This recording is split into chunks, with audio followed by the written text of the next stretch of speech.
Hi, I'm Barry Sahajian, and today we're talking about shortcut bass lines. What are shortcut bass lines? They are bass lines created from partial parts of the arpeggio, approaches, and scale tones that make perfect sense even though they're not all completely there. And this shortcut allows you to be more creative and more relative to the harmony of the song you're playing. Okay, this would be our first example, a C7. So what we're going to do is play it down here. Starting out with going root, third, root, flat 7, and 5 are the notes.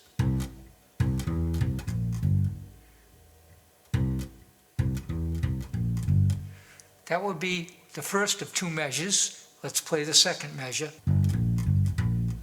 That would be the second measure. Let's put them together.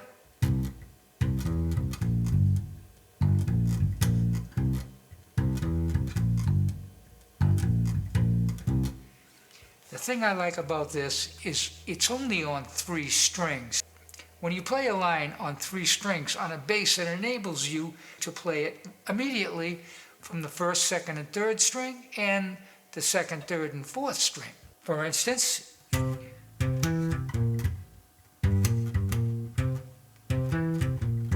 so all you really have to do is find the C, which would be on the 10th fret of the D string.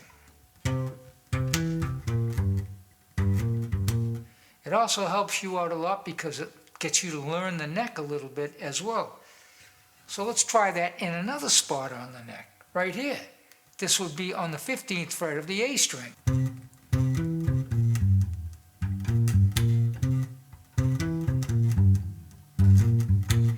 Playing it up here allows you to throw in a note that you couldn't reach from down here for sure. That would be the octave.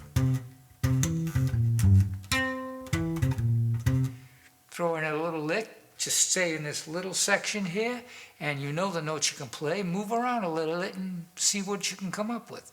That's the creative side of learning a line like this.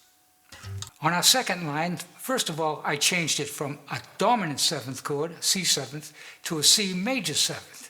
So when we hit the 7th, it's going to be a different note. It's going to be a major 7th. That changes the sound of the line to a dominant 7th to a major 7th. I sort of used the same rhythmical cliche and replaced the notes from a dominant 7th to a major 7th, which in the key of C would be a B major, as opposed to a B flat, which it was when it was a dominant 7th.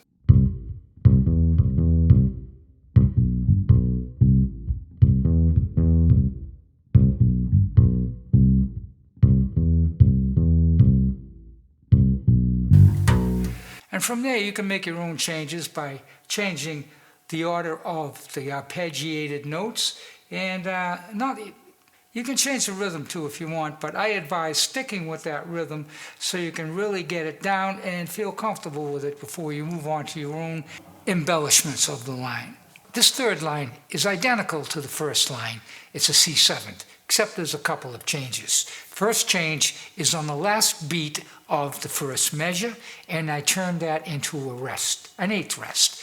Then the second measure is completely different, but it has the same notes and rhythm as number 1, and gives you a little different sound.